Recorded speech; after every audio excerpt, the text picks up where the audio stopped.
अब हम पढ़ने वाले हैं यूरिनरी बायोमार्कर्स के बारे में। यूरिनरी बायोमार्कर्स जो रहते हैं एक नॉन इन्वेजिव टूल होते हैं जिसका मेन पर्पस होता है कैंसर को डिटेक्ट करना, पहला। दूसरा, अगर हम पेशेंट का ट्रीटमेंट कर रहे हैं तो ये देखना कि रिकरेंस हो रहा है कि नहीं, तो दूसरा रहता है रिकरेंस के लिए। और तीसरा जो रहता है हिमेचूरिया के केसेस में हम लोग यूज़ करते हैं। उस केसेस में अगर कई बार क्या होता है सिस्टोस्कोपी या साइटोलॉजी रिजल्ट इक्विवोकल आ जाते हैं, तो ऐसे केसेस में हमें ये यूनि बायोमार्कर्स हेल्प कर सकता है। बट जो यूनि बायोमार्कर जितने भी टेस्ट होते हैं सब के सब एडजंक्टिव होते हैं। मेन जो गोल्ड स्टैंडर्ड होता है वो सिस्टोस्कोपी होता है कैंसर के डिटेक्शन के लिए। तो अब हम बात करें सबसे पहले सेल्स के में क्या क्या होता है। तो जैसे कोई ऑर्गेनिज्म है तो उसमें क्या होगा, सेल्स होंगे। सेल्स होंगे तो सबसे पहले हम इनको डिटेक्ट कर सकते हैं। तो सेल्स के डिटेक्शन को क्या बोलते हैं, साइटोलॉजी। तो सेल्स में क्या हो सकती है, कैंसर सेल्स को डायरेक्टली हम लोग विजुलाइज कर लेते हैं। अब सेल के अंदर होता क्या है, न्यूक्लियस। और न्यूक्लियस में क्या रहता है, क्रोमोसोम। और क्रोमोसोम जो रहता है वो किसका बनता है, डीएनए का। और डीएनए जो रहता है क्या बनाता है, आरएनए। और आरएनए जो रहता है फिर फाइनल क्या बनाता है, प्रोटीन। तो हम क्या क्या डिटेक्ट कर सकते हैं इसमें, हम लोग जो है पहला सेल डिटेक्ट कर सकते हैं, दूसरा क्रोमोसोम डिटेक्ट कर सकते हैं, तीसरा डीएनए डिटेक्ट कर सकते हैं, चौथा आरएनए डिटेक्ट कर सकते हैं, पांचवा प्रोटीन डिटेक्ट कर सकते हैं। अब अगर हम बात करें आरएनए का, तो जो आरएनए होते हैं बेसिकली अलग अलग टाइप के आरएनए होते हैं। एक होता है एमआरएनए। एमआरएनए का काम क्या रहता है, प्रोटीन को इनकोड करना, प्रोटीन बनाता है। फिर जो दूसरा रहता है, जो इम्पोर्टेंट आरएनए रहता है वो रहता है इंक आरएनए। इंक आरएनए क्या रहता है, जीन के एक्सप्रेशन कराता है। फिर उसके बाद एमआईआरएनए। एमआईआरएनए क्या रहता है, वो भी जीन का एक्सप्रेशन कराता है। तो ये तो तीन मेन हो गए। फिर कुछ और आरएनए जो रहते हैं वो रहते हैं T RNA. T for transfer, तो ये ट्रांसफर के लिए यूज़ करता है। तो ये एडेप्टर की तरह काम करता है between mRNA and amino acids. फिर दूसरा होता है R R N A. R R N A क्या रहता है, राइबोसोम बनाता है। फिर जो एक होता है S N R N A. S N R N A क्या रहता है, स्प्लाइसिंग कराता है। फिर एक होता है S N O R N A, ये केमिकल मॉडिफिकेशन कराता है। फिर S I R N A होता है, ये जीन एक्सप्रेशन को साइलेंस करता है। तो जो इसमें जो मेन हमें समझना है वो रहता है एम आर एन ए, जो कि प्रोटीन इनकोड कर रहा है। दूसरा M I R N A, gene expression को रेगुलेट करता है। और इंक आर एन ए। तो इन्हीं को जो हम डिटेक्ट करते हैं डिफरेंट डिफरेंट टेस्ट में, वो यूनि बायोमार्कर्स कहलाते हैं। तो अगर हम बात करें जो सबसे पहले कि जो हमारा डीएनए होता है, हमने डीएनए की बात की, तो डीएनए रहता है, ये रहा न्यूक्लियस। न्यूक्लियस में हम देख सकते हैं क्या है, क्रोमोसोम। अब ये जो क्रोमोसोम रहता है ये किसका बना रहता है, डीएनए। जो डीएनए रहता है तो इसमें हम देख सकते हैं ये जो डीएनए रहता है किसके अराउंड रैप अप रहता है, ये हिस्टोन प्रोटीन के अराउंड रैप अप रहता है। और डीएनए और हिस्टोन के कॉम्प्लेक्स क्या बोलते हैं, न्यूक्लियोसोम बोलते हैं। और ये पूरा डीएनए आपस में मिलकर क्या बनाता है, ऐसे दो चेन बनाता है, इसको बोलते हैं क्रोमोसोम। तो ये पूरा स्ट्रक्चर होता है। तो हम क्रोमोसोम को भी डिटेक्ट कर सकते हैं और डीएनए को भी डिटेक्ट कर सकते हैं। तो इन्हीं के डिटेक्शन को जो रहता है डिफरेंट डिफरेंट टेस्ट होते हैं। जैसे हमने डिस्कस किया कि हम एक्सफोलिएटेड अगर ट्यूमर सेल्स को डिटेक्ट कर रहे हैं तो डायरेक्ट ट्यूमर सेल्स को कैसे देख सकते हैं हम लोग जो रहता है डायरेक्टली उनको लाइट से चमका के देख सकते हैं। उसके लिए हम फ्लोरोसेंट इम्यूनो कर सकते हैं। और दूसरा इम्यूनो हिस्टो केमिस्ट्री। इसमें बेसिकली क्या हम देख सकते हैं, अगर हम फिश कर रहे हैं तो हम सेल की जो रहती है उसमें हम लोग क्रोमोसोम के बारे में जान सकते हैं कि क्रोमोसोम जो है उसमें क्रोमोसोम कम तो नहीं हुआ है, किसी क्रोमोसोम का लॉस तो नहीं है। तो क्रोमोसोम यूजुअली जो हम ब्लैडर ट्यूमर में देखते हैं वो 3, 7, 17 और 9p21 होता है। ये जो रहता है यूजुअली FDA अप्रूव्ड रहता है। फिर जो ISC जब हम करते हैं इम्यूनोहिस्ट्री, तो उसमें जो रहता है हम लोग बेसिकली म्यूसिन डिटेक्ट करते हैं ट्यूमर सेल्स पे। तो अब ये देखते हैं, तो ये क्या है, हम लोग जो है इसमें जो ये रेड दिख रहा है इसमें हम लोग म्यूसिन डिटेक्ट कर रहे हैं। और ये जो टेस्ट है ये म्यूसिन जो डिटेक्ट करता है वो होता है इम्यूनो साइट टेस्ट होता है। ये इसका ट्रेड नेम है, एक्चुअली में ये म्यूसिन डिटेक्ट कर रहा है with the help of antibody. फिर जो दूसरा टेस्ट होता है उसमें भी हम एंटीबॉडी को चमका के देखते हैं, और ये है फिश। तो फिश में भी हम लोग चमका के देखते हैं। तो ये अलग अलग जो है टेस्ट है। तो सबसे पहले अगर हम बात करें कि कितने टाइप के होते हैं, सबसे पहले जो रहता है साइटोलॉजी। साइटोलॉजी जो रहता है इन सब में सबसे अच्छा जो रहता है वो साइटोलॉजी ही रहता है। इसमें हम लोग जो रहता है मैलिग्नेंट सेल्स को डायरेक्टली अपनी आंखों से देखते हैं। तो जब हम डायरेक्टली आंखों से देखेंगे तो इस जो रहेगा ये हाईली स्पेसिफिक होता है। ऑलमोस्ट 95 से 99% तक स्पेसिफिक होता है, हम अपनी आंखों से देख रहे हैं। फिर उसके बाद हमने बात किया तो ये जो रहता है इसमें क्या देख रहे हैं, सेल। इसमें जो है साइटोलॉजी में हम सेल देख रहे हैं। सेल के बाद फिर हम क्या देख सकते हैं, सेल में क्रोमोसोम। न्यूक्लियस के अंदर क्या रहता है, क्रोमोसोम। तो क्रोमोसोम के लिए हम कौन सा टेस्ट करते हैं, जो टेस्ट का नाम होता है यूरोविजन या फिश टेस्ट। यूरोविजन उसका ट्रेड नेम है, फिश टेस्ट करते हैं। तो ये बेसिकली क्या डिटेक्ट करता है, क्रोमोसोमल एनोमली। इस तरह का कोई पॉलीसोमी या डिलीशन तो नहीं है। फिर उसके बाद जो है क्रोमोसोम के बाद हम क्या देख सकते हैं, डीएनए और आरएनए। तो डीएनए और आरएनए डिटेक्ट करने के लिए जो टेस्ट होता है, बेसिकली अगर हम डीएनए आरएनए देखते हैं तो उसके लिए जो बहुत सारे ट्रेड नेम होता है, जैसे assure test, CX bladder test, फिर उसके बाद एमआई आरएनए टेस्ट, और एक लिक्विड बायोप्सी होता है। इसमें डीएनए को पूरा सर्कुलेट करते हुए डिटेक्ट कर सकते हैं। तो इसमें हम लोग क्या देख रहे हैं, बेसिकली डीएनए आरएनए ये चेक करते हैं। फिर फाइनली जो अगला टेस्ट रहता है उसमें हम लोग क्या देखते हैं, आरएनए से बनता है प्रोटीन। तो प्रोटीन देखते हैं, और प्रोटीन जो बेस टेस्ट होता है ये रहता है NMP22 और BTS टैग, और एक और नया है सर्वाइविंग। तो ये सब के सब प्रोटीन देखते हैं, और ये सब जो रहता है यूज़ करते हैं। फिर फाइनली जो हम देख सकते हैं वो म्यूसिन, जो म्यूसिन रहता है उसको देख सकते हैं, और उसके लिए जो टेस्ट होता है उसको बोलते हैं इम्यूनोसाइट टेस्ट या यूसाइट टेस्ट। ये जो रहता है ट्रेड नेम रहता है। तो सबसे पहले अगर हम टेस्ट की बात करें तो हमने क्या किया, यूरिन साइटोलॉजी। यूरिन साइटोलॉजी में जो रहता है सबसे पहला जो टेस्ट रहेगा क्रोमोसोमल टेस्ट। क्रोमोसोमल की बात करें तो क्या रहेगा, यूरोविजन। तो यूरोविजन ट्रेड नेम रहता है, यूरोविजन टेस्ट। क्रोमोसोम किसका रहता है, डीएनए का। तो डीएनए चेक करते हैं हम लोग, और डीएनए में जो रहता है ये ब्लैडर चेक जो रहता है, ब्लैडर चेक। फिर जो अगला है डीएनए के बाद हम आरएनए देख रहे थे। आरएनए में डिफरेंट डिफरेंट पैनल रहते हैं। तो एक हम इंक आरएनए, mRNA और mRNA ये चेक कर सकते हैं।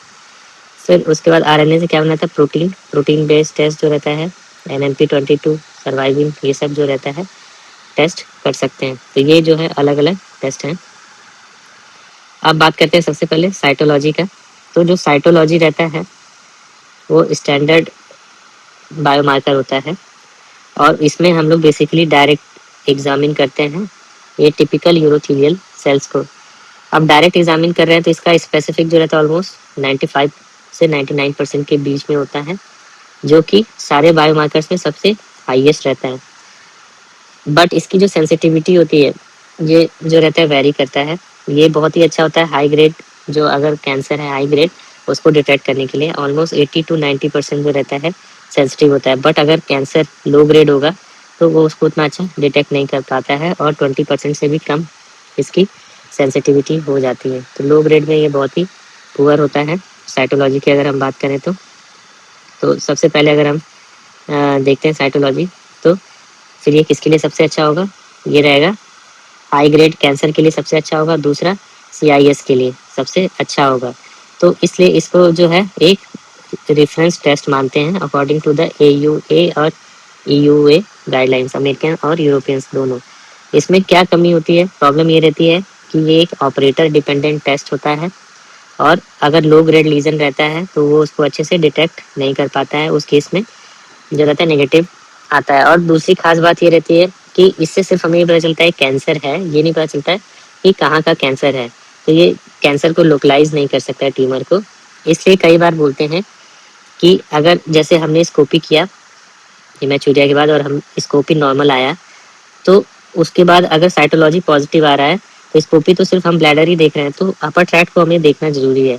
तो इसलिए क्योंकि साइटोलॉजी पॉजिटिव आ रहा है तो कैंसर तो है कहीं ना कहीं, तो इसलिए हम लोग फिर सीटी कराते हैं। तो अपर ट्रैक्ट की इमेजिंग कराएंगे, ऐसे केसेस में सीटी कराकर देखते हैं, तो ये जरूरी होता है।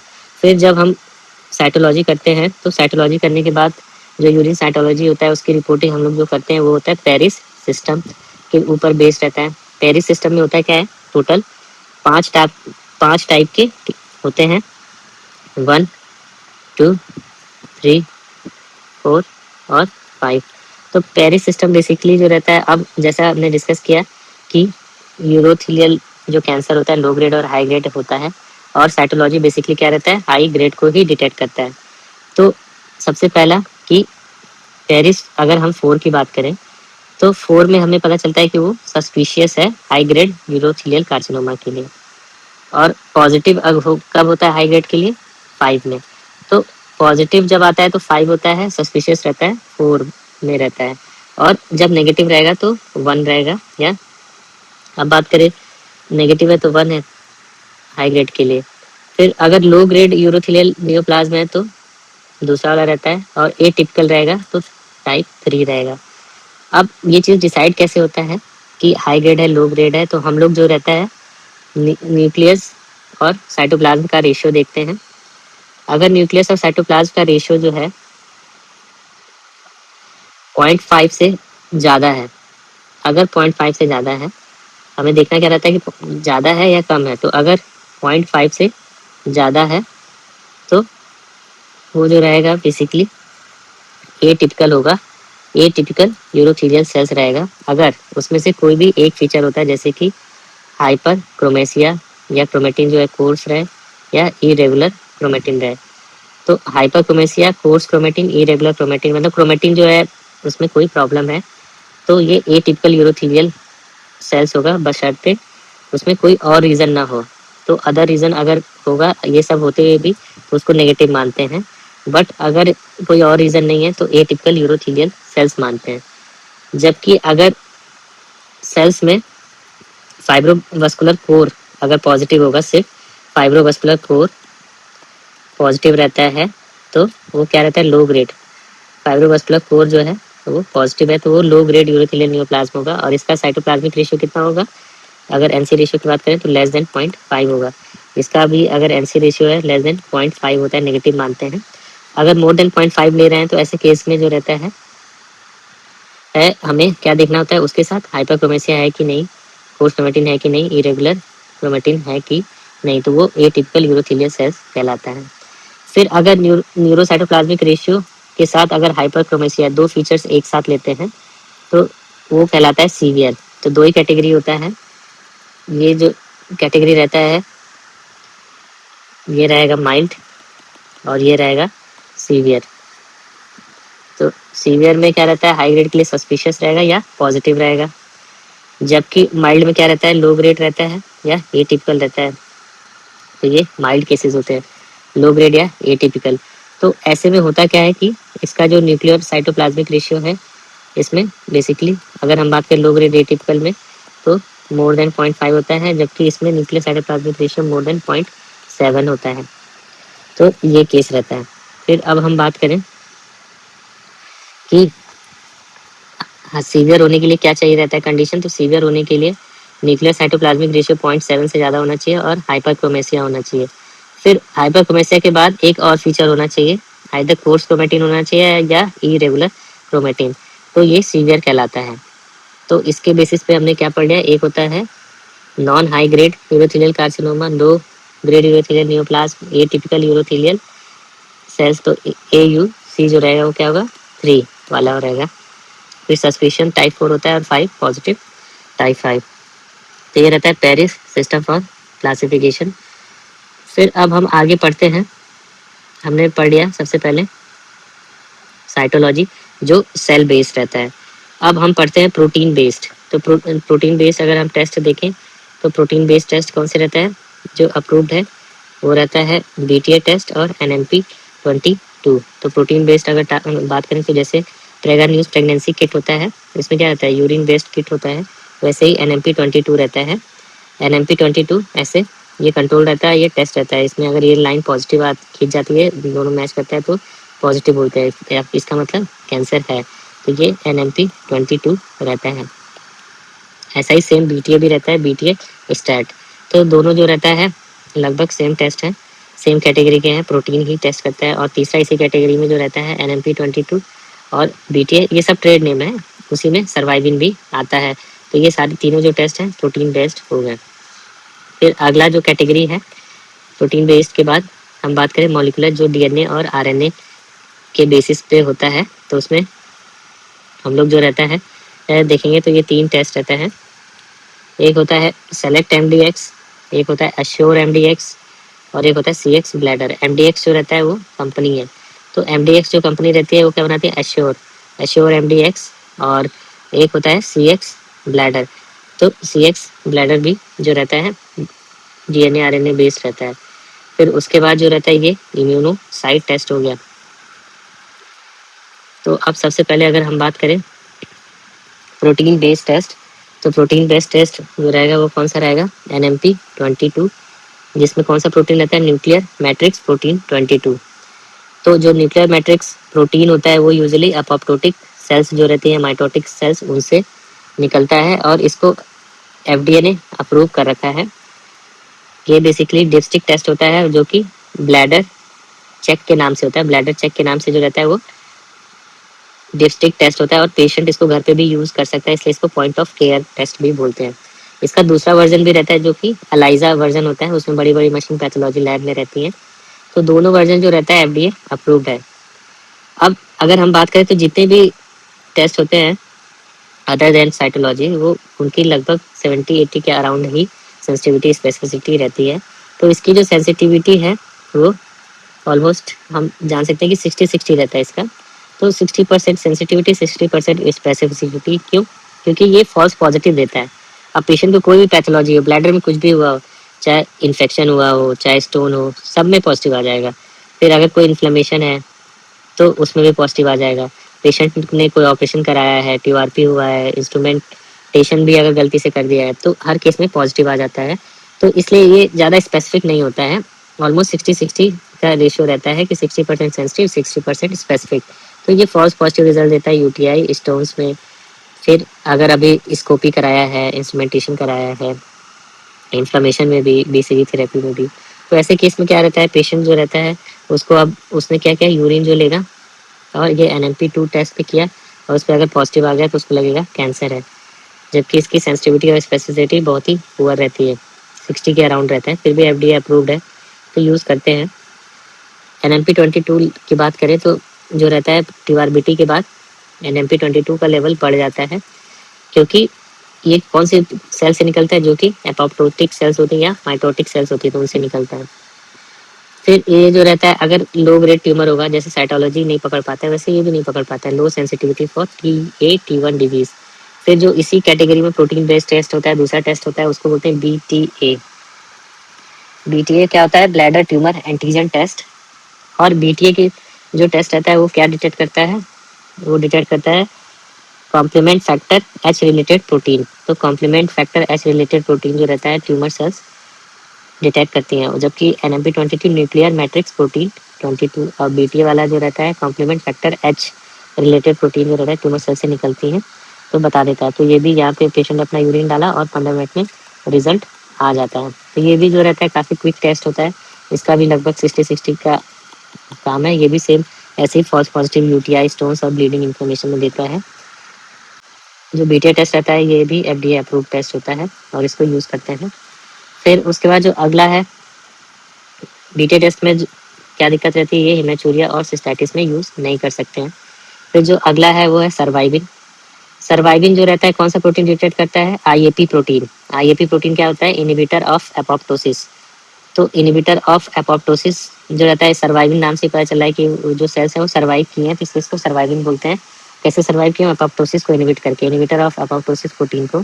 ये FDA अप्रूव नहीं होता है और बट इसको जो रहता है हम लोग प्रोग्नोस्टिक मार्कर की तरह यूज़ कर सकते हैं, but this is not an FDA approve. फिर अब इम्यूनोलॉजिकल या फ्लोरेसेंट बायोमार्कर्स होता है, तो सबसे पहला टेस्ट है इम्यूनोसाइट या यूसाइट प्लस, इसका नाम है। ये बेसिकली क्या डिटेक्ट करता है, ये डिटेक्ट करता है म्यूसिन एंटीजन। तो ये डिटेक्ट करता है ट्यूमर एसोसिएटेड म्यूसिन एंटीजन और CEA रिलेटेड मार्कर। तो एक मार्कर को ये रेड दिखाता है और दूसरे को ग्रीन दिखाता है, अलग अलग रहता है, बट ऐसे कैंसर को डिटेक्ट करता है। हम देख सकते हैं इम्यूनोसाइट में एंटीबॉडी, तो ये हो गया म्यूसिन हो गया और ये हो गया CEA। तो ये जो टेस्ट आएगा इम्यूनोसाइट रहता है, जबकि अगर हम ब्राइट फील्ड जो रहता है नॉर्मल स्कोप पे देखेंगे तो हमें कैंसर जो है नहीं दिख रहा है, जबकि हमने जब इम्यूनोसाइट टेस्ट किया तो हमें अच्छे से दिख रहा है, एंटीबॉडीज चमकते हुए दिख रही है। तो ये रहा इम्यूनोसाइट टेस्ट। और इम्यूनोसाइट जो टेस्ट रहता है उसके बाद बात करें तो उसकी जो सेंसिटिविटी और स्पेसिफिसिटी है थोड़ा बेटर रहती है। सेंसिटिविटी जो रहता है ऑलमोस्ट अगर हम बात करें तो 80 के अराउंड रहता है, तो हम इसको याद कर सकते हैं 70-70 रहता है, 70-70 के अराउंड ये रहता है। तो इसलिए जो इम्यूनोसाइट टेस्ट रहता है उसको हम लोग किसके साथ यूज़ करते हैं, साइटोलॉजी के साथ यूज़ करते हैं। साइटोलॉजी के साथ यूज़ करने से क्या होता है, इसकी सेंसिटिविटी बढ़ जाती है। इसका दिक्कत क्या है कि ये बहुत ही ज़्यादा महंगा टेस्ट होता है और बहुत मेहनती टेस्ट होता है, लेबर इंटेंसिव होता है, तो इसलिए इसको जो है उतना यूज़ नहीं करते हैं। अगर यूज़ करना भी है तो हम लोग साइटोलॉजी के साथ यूज़ करते हैं। जो इसकी सेंसिटिविटी अराउंड 80% के आसपास है उसको हम 90% तक लेते जाते हैं, बट दिक्कत क्या होती है कि इसकी स्पेसिफिसिटी जो रहती है वो गिर जाती है। अब बात करें क्रोमोसोम को ही देख लेते हैं। क्रोमोसोम को देखने के लिए हम लोग यूरोविजन या फिश टेस्ट करते हैं, और जो क्रोमोसोम देखते हैं वो 3, 7, 17, 9, 3, 7, 17, 9P, 21 देखते हैं। और ये बेसिकली डिटेक्ट करता है एनिप्लॉइडी या लॉस ऑफ ट्यूमर सप्रेसर। ये जो रहता है FDA अप्रूव्ड रहता है और इसमें भी एंटीबॉडीज चमकती है लाइक इम्यूनोसाइट। और ये जो रहता है उससे थोड़ा और बेटर रहता है, ये अराउंड 80-80 रहता है, वो अराउंड 70-70 था, ये अराउंड 80-80 रहता है। इम्यूनोसाइट जो रहता है 70-70 के अराउंड याद करने के लिए। तो ये जो रहता है CIS को डिटेक्ट कर सकता है, अर्ली रिकरेंस को भी डिटेक्ट कर सकता है। फिर कई बार क्या रहता है ये इतना अच्छा होता है कि मॉलिक्यूलर रिकरेंस जो रहता है सिस्टोस्कोपी से पहले डिटेक्ट कर लेता है। फिर जो रहता है कई बार जो रहता है फॉल्स पॉजिटिव आता है, और इसमें जो फॉल्स पॉजिटिव आता है उसका रीज़न क्या रहता है, रीजनरेटिव हाइपरप्लेजिया। रीजनरेटिव हाइपरप्लेजिया होता है और इसको बेसिकली जो रहता है अपर ट्रैक्ट जो UTUC होता है उसमें भी यूज़ कर सकते हैं। तो ये बेसिकली दो चीज़ों के लिए FDA अप्रूव्ड है। एक तो जो अगर हम जो सेल्स हैं एटिपिकल साइटोलॉजी आ रहा है जो कैटेगरी 3 वाला है, उसमें हम लोग जो रहता है फिश कर सकते हैं, और दूसरा जो रहता है NMIBC में रिकरेंस देखने के लिए कर सकते हैं। तो दो इंडिकेशन इसके रहते हैं NMIBC। पहला हमने जब यूथ साइटोलॉजी किया और पेरिस क्लासिफिकेशन में हम पढ़ रहे थे, जो तीसरा वाला था वो क्या था, atypical urothelial cells AUC 3 word का बना था, और उसके लिए हम लोग जो रहता है उसको फिर फिश करा सकते हैं। फिर अब मॉलिक्यूलर या जीनोमिक मार्कर की बात करें तो मॉलिक्यूलर जीनोमिक मार्कर में हम देख सकते हैं जो रहता है कौन कौन से रहते हैं। पहला रहता है सेलेक्ट MDX एक होता है, एक होता है एश्योर MDX, दोनों सेम कंपनी का है, और CX ब्लैडर। CX ब्लैडर की बात करें तो यही अप्रूव्ड है। तो सबसे पहले हम देखते हैं CX ब्लैडर। CX ब्लैडर जो रहता है उसमें टोटल 5 जीन देखते हैं। इसका नाम CX क्यों पड़ा है, क्योंकि पहला जो जीन है वो क्या है CXCR2 जीन। फिर और भी जीन होते हैं जैसे CDK1, MDK, फिर उसके बाद OX-A13 जीन, IGF-BP5 जीन। इसमें टोटल 5 जीन होता है। CX में जो रहता है टोटल 5 जीन रहता है, 5 जीन देखते हैं। और 5 जीन के बाद जो रहता है ये बेसिकली इसको हम लोग किस में कर सकते हैं, इधर हम लोग इसको डिटेक्शन में यूज़ कर सकते हैं या मॉनिटरिंग में यूज़ कर सकते हैं। मॉनिटरिंग में हम लोग सर्विलांस के समय यूज़ करते हैं, डिटेक्शन डायग्नोसिस के लिए। और अब हम बात कर रहे हैं CX ब्लैडर की जो कि 90 से ऊपर पहुंच गया है, तो मोर देन 90, तो 90-95% रहता है, और इसकी हाई नेगेटिव प्रेडिक्टिव वैल्यू होती है। तो जैसे हमारे पास कोई पेशेंट आया और वो जानना चाह रहे कि उसको कैंसर है कि नहीं है, तो हमने CX ब्लैडर किया और CX ब्लैडर में कैंसर नहीं आया तो इसका मतलब उसको कैंसर नहीं है। तो इसका रूल आउट टेस्ट होता है, एक्सीलेंट रूल आउट टेस्ट होता है। तो इसलिए हम लोग माइक्रोस्कोपिक हिमेचूरिया का जो पेशेंट आएगा उसमें हम लोग इसको यूज़ करते हैं। उसमें क्या होगा, कोई भी पेशेंट माइक्रोस्कोपिक हिमेचूरिया का आया है तो उसको कैंसर को रूल आउट करने के लिए आइदर हमें जो रहता है पहले सिस्टोस्कोपी करना होता है, बट अगर हमारे पास CX ब्लैडर है तो हम CX ब्लैडर टेस्ट करेंगे और अगर उसमें नेगेटिव आ गया तो मतलब कैंसर नहीं है, क्योंकि 95% चांस है। फिर इसको हम लोग, यूरोपियंस ने बोला था इसको कि जो लो रिस्क कैंसर होता है उसमें हम लोग इसको फॉलो अप में यूज़ कर सकते हैं, कि लो रिस्क में अगर रिकरेंस हो रहा है तो इसमें डिटेक्ट हो जाएगा। अब इसको जब हम साइटोलॉजी के साथ यूज़ करते हैं तो सेंसिटिविटी काफ़ी बढ़ जाती है और हाई ग्रेड जो कैंसर होता है उसको आसानी से डिटेक्ट कर सकते हैं। फिर जो अगला टेस्ट है वो अश्योर एमडीएक्स। अश्योर एमडीएक्स में जो रहता है बेसिकली क्या होता है, म्यूटेशन डिटेक्ट करता है और मिथाइलेशन, दो चीज़ें डिटेक्ट करता है। तो म्यूटेशन किस में डिटेक्ट करता है, तीन चीज़ों में म्यूटेशन डिटेक्ट करता है। पहला रहता है टर्ट का म्यूटेशन, दूसरा FGFR3 का म्यूटेशन, तीसरा एच रास का म्यूटेशन। तो टर्ट म्यूटेशन, FGFR3 और एच रास, और मिथाइलेशन जो रहता है वो किसका करता है, जो पहला रहता है OTX1, फिर दूसरा रहता है वन कट 2 और तीसरा रहता है ट्विस्ट 1। तो OTX1, वन कट 2 और ट्विस्ट 1, तो तीन ये म्यूटेशन चेक करता है एश्योर एमडीएक्स, और तीन मिथाइलेशन। जबकि अगर CX ब्लैडर की बात करें तो mRNA डिटेक्ट करता है, उसमें भी 5 जीन डिटेक्ट करता है। तो इसमें जो तीन म्यूटेशन चेक करता है वो कौन सा होता है, टर्ट, FGFR3 और एच रास, और methylation OTX1, one cut 2, twist 1। इसका भी सेंसिटिविटी बहुत अच्छा रहता है, 95% के अराउंड रिकरेंस देखने के लिए, और इसका भी नेगेटिव प्रोडक्टिव वैल्यू बहुत अच्छा है एश्योर एमडीएक्स का। तो इससे हम लोग, जो एश्योर एमडीएक्स है वो बेसिकली क्या प्रेडिक्ट करता है, रिकरेंस। लो रिस्क के लिए तो CX ब्लैडर भी जो रहता था वो एडवाइस किया जाता है, लो रिस्क AUA उसको एडवाइस करता है। दूसरा, अगर हमने पोस्ट यूआरबीटी सर्विलांस किया है तो उसमें बहुत ही हेल्पफुल रहता है एश्योर एमडीएक्स। तो ये जो रहता है सिस्टोस्कोपी से पहले ही फील्ड कैंसराइजेशन बता देता है। अब एश्योर एमडीएक्स में और CX ब्लैडर में क्या है, अब ये फोटो देखिए, इस पर चमकता हुआ मैंने लगाया है क्योंकि ये अप्रूव्ड है, और ये जो है ये धुंधला लगा है क्योंकि ये अप्रूव्ड नहीं है, नॉट येट अब FDA अप्रूव्ड, ये अभी रिसर्च चल रहा है एश्योर एमडीएक्स। फिर अगला जो है DNA मिथाइलेशन के मार्कर्स।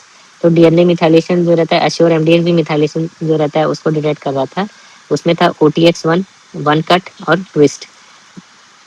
अब जो अदर जो DNA मिथाइलेशन जो रहते हैं मार्कर, वो कौन कौन से होते हैं, पहला होता है P16, दूसरा होता है APC जीन, तीसरा होता है रास जीन, रास FA1, और चौथा होता है रन X3। तो रन जीन होता है, रास रन APC P63।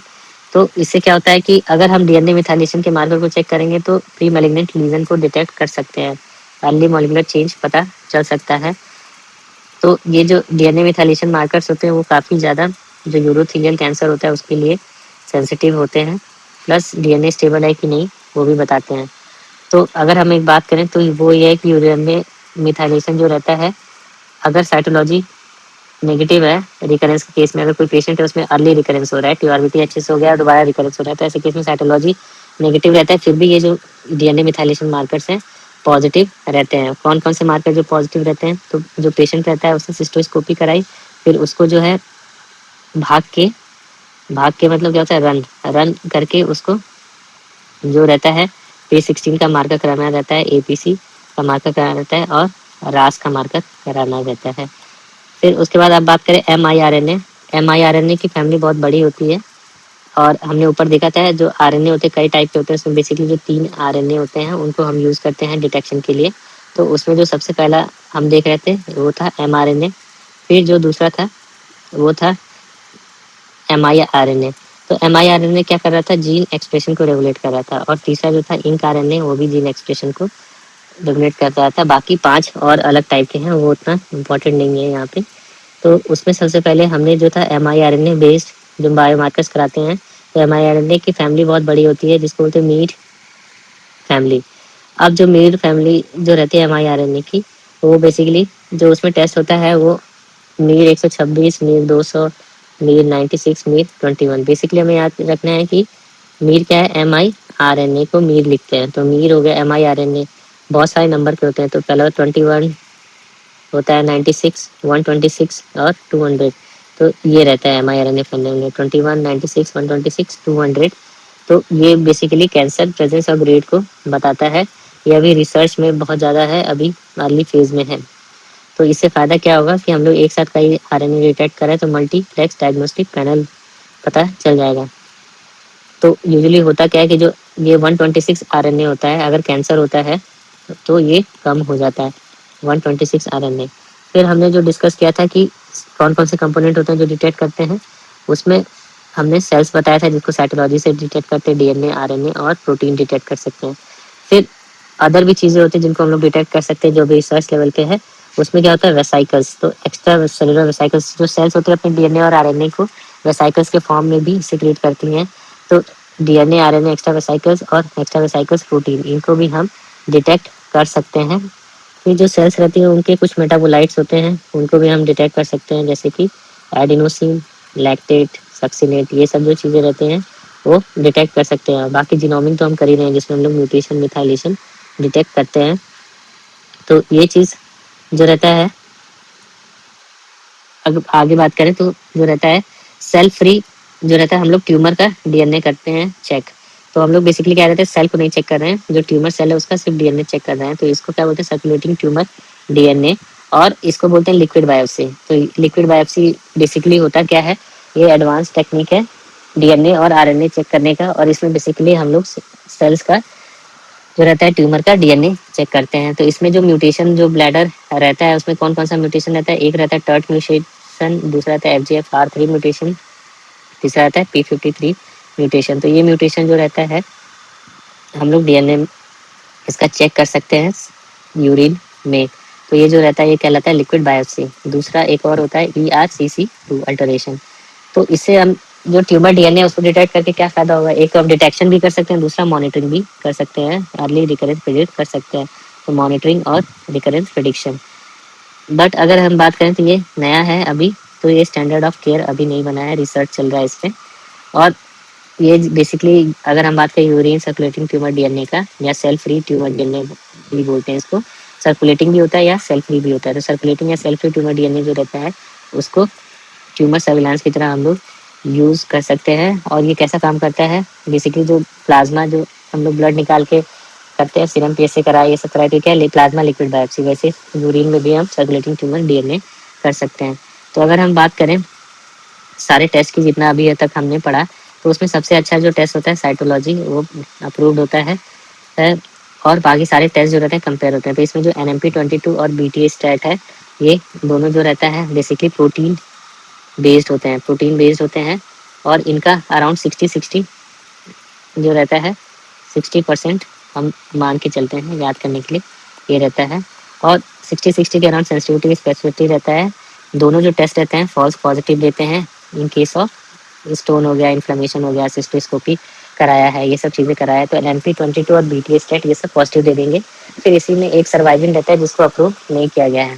फिर जो अगला रहता है उसमें हम लोग जो रहता है बेसिकली क्या कहते हैं, मॉलिक्यूल्स चेक करते हैं, जैसे कि डीएनए, आरएनए। तो उसके लिए जो रहता है हम लोग क्या कराते हैं, CX ब्लैडर, एश्योर MDX जो रहता है। CX ब्लैडर में बेसिकली हम लोग अगर बात करें तो 5 जीन जो रहता है वो चेक करते हैं, जबकि एश्योर MDX में 3 म्यूटेशन के जीन रहते हैं और 3 जो रहते हैं मिथाइलेशन रहते हैं। ये दोनों ऑलमोस्ट 90% तक पहुंच जाते हैं और काफ़ी अच्छा रहता है। तो इसको हम लोग बेसिकली रिकरेंस में यूज़ कर सकते हैं।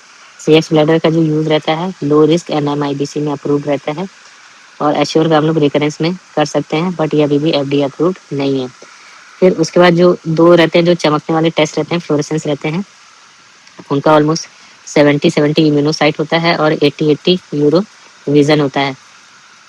अब यूरो विजन जो रहता है क्या रहता है, यूजुअली जो इसको यूरो विजन करते हैं वो AUC, अगर यूरिन साइटोलॉजी जब किया है तो उसमें थर्ड वाली जो कैटेगरी है एटिपिकल यूरोथेलियल सेल्स, तो यूरो विजन करते हैं। और ये क्या रहता है, ये फिश होता है, और ये फिश जो रहता है ये काफ़ी महंगा होता है, एटिपिकल साइटोलॉजी के लिए करते हैं, और CIS में भी यूज़ कर सकते हैं। ये अराउंड 80% जाता है। तो इसमें एंटीबायोटिक चमकती है, एंटीबॉडी। एक और जो चमकने वाली रहती है वो तो इम्यूनोसाइट में ऑलमोस्ट 70% हम याद करते हैं। तो इसमें जो रहता है इसमें भी चमकता है, और इसमें हम लोग बेसिकली म्यूसिन देखते हैं और CEA देखते हैं। अब आगे पढ़ते हैं गाइडलाइन रिकमेंडेशन। तो अगर हम बात करें AUA और EAU क्या कहता है, तो अगर कोई पेशेंट एसिम्टोमेटिक है तो ऐसे केसेस में हम लोग स्क्रीनिंग नहीं करते हैं कैंसर के लिए। तो इतना टेस्ट होने के बावजूद हम लोग नहीं करते हैं। दूसरा, ये जितने भी टेस्ट हैं ये सब एडजंक्ट हैं, इनको हम सिस्टोस्कोपी से रिप्लेस नहीं करते हैं, उसके साथ यूज़ करते हैं। अगर कोई पेशेंट ए टिपिकल यूरोथीलियल सेल्स आ रहा है पेरिस क्लासिफिकेशन में, तो हम लोग उसमें फिश करते हैं। तो यूजुअली जो साइटोलॉजी के साथ फिश है, फिश जो कमर्शियल नेम क्या है, यूरोविजन, वो जो रहता है ए टिपिकल यूरोथीलियल सेल्स के साथ करते हैं। फिर जो अगला टेस्ट रहता है, हम लोग सी एक्स ब्लैडर जो रहता है यूज़ कर सकते हैं, क्योंकि सी एक्स ब्लैडर में हाई नेगेटिव प्रेडिक्टिव वैल्यू रहता है। और अगर कोई पेशेंट माइक्रोस्कोपिक हिमेचूरिया के साथ आ रहा है या वेरी लो रिस्क केसेस है, तो उसमें अगर हमें सिस्टोस्कोपी को कम करना है तो हम ये चीज़ कर सकते हैं। अगर ये नेगेटिव आता है तो कैंसर नहीं है, हाई नेगेटिव प्रेडिक्टिव वैल्यू होता है। अगर हम ओवरऑल बात करें तो बायोमार्कर्स को हम लोग यूजुअली रूटीन सर्विलांस में यूज़ नहीं करते हैं, यूजुअली हम लोग सिस्टोस्कोपी यूज़ करते हैं। फिर सबसे पहला जो रहता है, एक होता है field defect phenomena. Field defect phenomena का मतलब क्या होता है कि अगर हमने फील्ड से ट्यूमर हटा दिया है, जैसे कि विजिबल ट्यूमर है उसको निकाल दिया है, सब कुछ कर दिया, उसके बाद भी कुछ मार्कर्स पॉजिटिव रह सकते हैं। वो कौन से मार्कर रहते हैं? वो रहते हैं BL-CA4 और मिथाइलेशन मार्कर्स। तो BL-CA4 और मिथाइलेशन मार्कर जो रहते हैं ट्यूमर को निकालने के बाद भी पॉजिटिव रह सकते हैं, तो इसको क्या बोलते हैं? Field defect phenomena. दूसरा जो कॉन्सेप्ट रहता है वो रहता है फॉल्स पॉजिटिव। तो फॉल्स पॉजिटिव जो रहता है, हमने पढ़ा है जो NMP22 और BTA रहता है, ये कई बार क्या होता है, पॉजिटिव आ जाता है और पेशेंट को स्ट्रेस होने लगता है, जबकि उसको क्या होगा, नॉर्मल ब्लैडर का इन्फ्लेमेशन हो सकता है, स्टोन हो सकता है, BCG थेरेपी के बाद भी पॉजिटिव आ सकता है। तो स्कोपी कराया है, ऑपरेशन कराया TURBT, उसके बाद जैसे रहता है फॉल्स पॉजिटिव आ सकता है।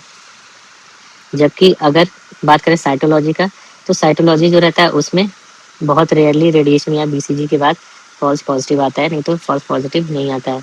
फिर अगर हम बात करें अपर ट्रैक, तो अपर ट्रैक को देखने के लिए जैसे साइटोलॉजी में हम लोग रहता है, साइटोलॉजी से अपर ट्रैक नहीं देख सकते हैं, तो साइटोलॉजी क्या है, उतना अच्छा नहीं होता है। तो अपर ट्रैक के लिए क्या यूजुअली बेटर रहता है? फिश।